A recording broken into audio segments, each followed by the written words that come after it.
it. You cannot even stitch your ihram. You cannot even put a pin in your ihram in the sense of a golden pin. Just tie the pin, yes, but not to be an ornament. Make it simple. And then shave your head, halaq. Remove it. Now everybody starts to look the same. Why? Because Allah wants me to become alert, heightened alert guest of Allah in Mecca. Ramadan is the same principle. Allah subhanahu wa ta'ala is elevating us through heightened alertness. When an individual is reflective all the time, that's a superior individual to one who's not reflective, one who's impulsive, which leads to compulsive behavior. Such people are dangerous people. They are easily manipulated. But a person who's deep in conversation, deep in thought, thinks ahead, understands the meaning of life, and understands how to guide themselves in that ghaiba. الَّذِينَ يُؤْمِنُونَ بِالْغَيْبِ. This ghaib, of course, the ultimate ghaib is Allah subhanahu wa ta'ala. The unseen of the unseen. The day of judgment is ghaib. Tomorrow, how about the past? The prophets that came. How about the promises Allah gives us of the future? All of these are unseen. And of course, when we understand this essence of the trial, it answers very elegantly the ghaiba of Imam Sahib al-Zaman alayhi salatu wassalam. Sallallahu Muhammad wa Muhammad. Why did Allah make our 12th Imam hidden for 1200 years? People ask this question all the time. What logic is this? What wisdom is of God to have put the representative, where Allah says, وَأُولِي الْأَمْرِ مِنْكُمْ, the one you obey that has been appointed by Allah, 1200 years and moving, he is in ghaiba. What's the logic? What's the practical function of a leader of God, a representative of Allah, hidden? When you understand the quintessential wisdom of Allah subhanahu wa ta'ala in the sense of driving us to a high level of iman and saying you will come at this level, this is how you purify yourselves, that you reach this level of understanding. This is what the Quran is directing us. So here the Quran says Allah has revealed the best announcement, a book conformable in its various parts, mutashabihan, meaning I can read an ayah, a surah with another surah, they're conformable, they're not fragmented. That's the beauty of the blessed Quran. It's like seeing many things, like right now, in your vision, you're looking at me. There is a curtain behind me. There is a stage. There are heads in front of you. There is wood, there is plastic, there are lights, there are people, there are beings, there are creatures. You're looking at all of them. They're different, distinctly different from each other. For I can be a scientist, a doctor who's a specialist in, for example, bones is different from a doctor who's a specialist in the brain. But you're looking at the being as one. Specialization is one thing. But then when you're looking at it, it's conformable, it's all one. So if I say, what are you looking at? He says, well, I'm looking at a vision. Well, I see humans, I see colors, I see depth, I see lights, I see darkness. Well, are you confused? He said, no, it's conformable. Mutashabihan, you see? Quran is like that. Quran says, I will describe to you about the past, the present, the future. I'll tell you about prophets, I'll tell you about hell, I'll tell you about paradise, I'll tell you about why you were created, I'll tell you why you were not created. I'll tell you about everything Allah says. He says, Mutashabihan, mathaniya, taksha'irru minhu julud. Look at how it is skin. When you understand this, Allah says, repeating, first of all, conformable, repeating. Quran repeats constantly. Some verses are constant. Why is the Quran repetitious? It's telling me that's very important. And humans have the habit of forgetting. We're very forgetful. So Allah says, فَذَكِّرْ إِن نَفَعَتِ الذِّكْرَى.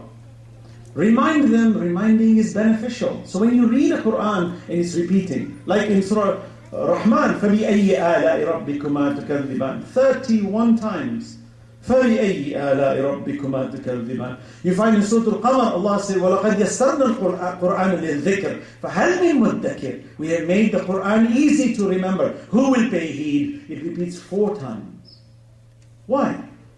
وَلَقَدْ يَسَّرْنَا الْقُرْآنَ. Yassarna, we made it easy. And indeed we made it easy, Allah. وَلَقَدْ يَسَّرْنَا الْقُرْآنَ لِلذِّكْرِ فَهَلْ مِن مُدَّكِرٍ. Look, Allah is repeating it 4 times. Believe me, when I read this, I had tears in my eyes. Because the one who created me is pleading with me. Wow! He can destroy me. He can zap me. He can pulverize me. He can make me non-existent. He's pleading with me. Can you imagine a king pleading with you? A king commands you and says, get out of my face. Look at the rahmah of Allah subhanahu wa ta'ala. He's pleading with you and me. He's telling me who will pay heed.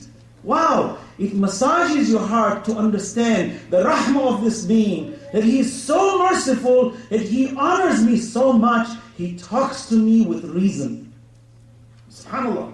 I am not a mule. I am not brainless. I am not dead. I am alive. And Allah is talking to me in a living way. SubhanAllah. Sallu ala Muhammad wa ala Muhammad.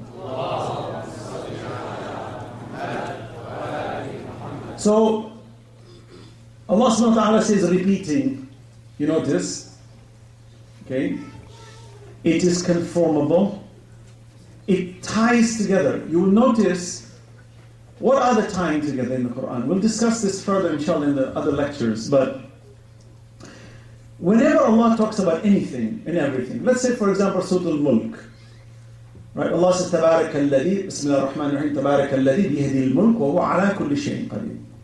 Right? Then Allah says, الذي خلق الموت والحياة. He's setting the foundation. Blessed is He, in whose hand is the universe. Next verse. Okay? الذي خلق الموت والحياة ليبلوكم أيكم أحسن عملا. Okay? وهو عزيز الغفور. Allah subhanahu wa ta'ala is laying the foundation. He created you to test you. Then you find the surah continues, okay, and it starts talking, Allah talks about the skies. الذي خلق سبع سماوات طباقا ما ترى في خلق الرحمن من تفاوت فارجع البصر هل ترى من فطور ثم ارجع البصر مرتين ينقلب إليك البصر خاسئا وهو حسير ولقد زينا السماء الدنيا بمصابيح وجعلناها رجوما للشياطين وأعتدنا للكافرين عذاب السعير. Allah subhanahu wa ta'ala now is suddenly moving. He says, we made 7 layers of heavens, one on top of the other. You won't find a crack in it. So He's established a cosmological argument that this universe is perfect. Then immediately says, we adorn the lower heavens with lamps, which are protection for you. وَعَدَتْنَا. We strike the shayateen. Here the word shayateen, you have to understand, shaitan is not only iblis. We'll talk about it. Shaitan also is anything that is harmful, that which lowers your status. So anything that's harmful, even a bacterium that can harm you, a virus that can harm you, historically the prophets and the Aimah used to use them as shayateen. So Allah subhanahu wa ta'ala says we strike them. Right? We strike them. Then suddenly, immediately Allah goes to hell, talking about hell. إذا ألقوا فيها سمعوا لها شهيقا وهي تفور تكاد تميز من الغيظ كلما ألقي فيها فوج سألهم خزنتها ألم يأتيكم نذير. Suddenly Allah starts with the universe, talks to me about why I've been created, tells me about the 7 layers of the heavens, immediately moves to the lower heaven about why He has adorned it with lamps, so that I look in the sky at night and I see these beautiful stars. وَلَقَدْ زَيَّنَّا السَّمَاءَ الدُّنْيَا بِمَصَابِيحَ. And then the next thing is in hell, talking to me about hell, that these disbelievers are being flung into hell, and the angels are asking, أَلَمْ يَأْتِكُمْ نَذِيرٌ. Did I want to come to you? SubhanAllah, look at how the story starts.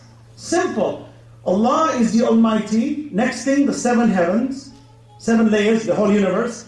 Next thing, the adornment of the lower heavens. Next thing, hell. Boom. Wow, how did you get to hell? Because Allah subhanahu wa ta'ala is saying, do you see any disconnection yet? I am telling you about my tawheed. I am telling you about my mightiness. I am telling you about the amal.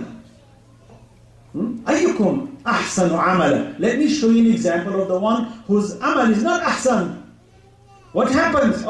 When they are approaching the fire, Allah is describing the fire, roaring. Don't think it's a metaphor, it's real. People say, this hell that Allah talks about in the Quran is just a metaphor. It's not a metaphor, it's real.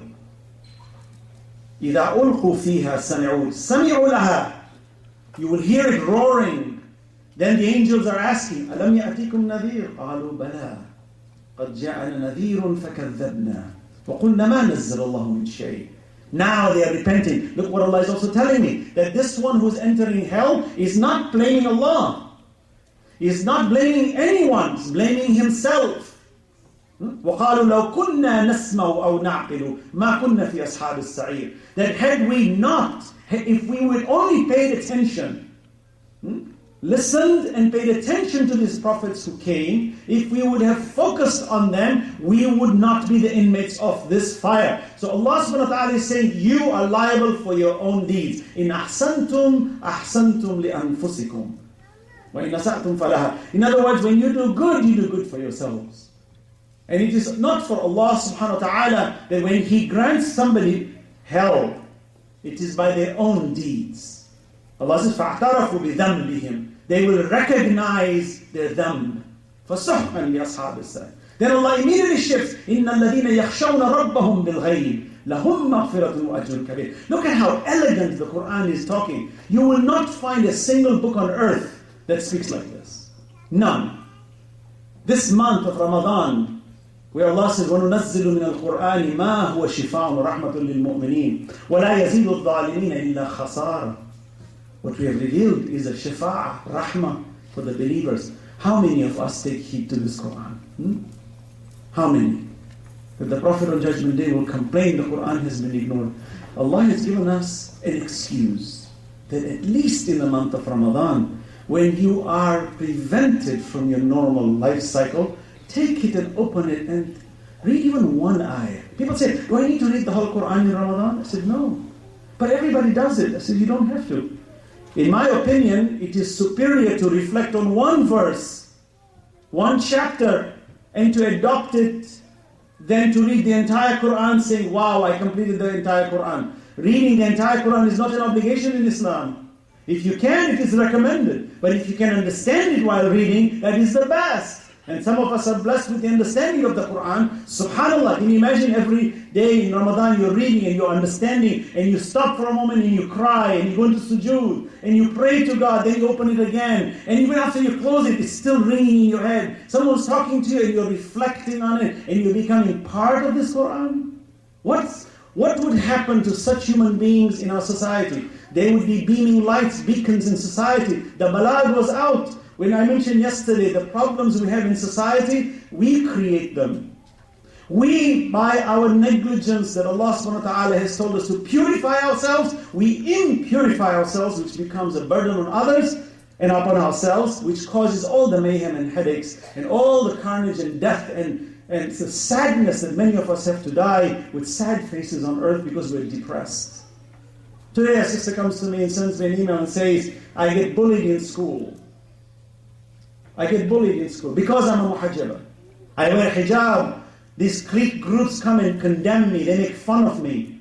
And they call me fat and they call me a muhajjaba. Nobody will date you. Look at this, the bala of insan. Instead of appreciating somebody who wants to be dignified, wants to dress a certain way, instead of appreciating humanity, we damn and condemn. Do we realize that these little incidences lead to a person's character of the future? When a person comes to me and says, I'm an atheist. This person did not wake up one morning and decide that the letter A was good, and hence he was going to call himself an atheist. It's a collection of events in life that leads a person to come to that conclusion. And those little snippets of events shape us, and they can scar us forever. Many a times I see children behaving very odd. They're intelligent, they're very sharp, but they're odd in their characters. They're, for example, they're unpredictable. Or they shift, their moods shift very rapidly. Almost like a bipolar characteristic. And you're wondering, how did this child reach here? Many times when you dig deep, it's just one event or a series of events that impacted them so much that they cannot get over that.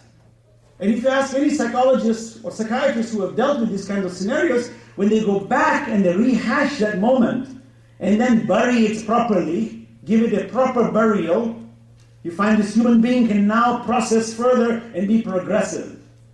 Hence we understand that prevention is better than cure. That is why Islam is a religion of prevention over cure.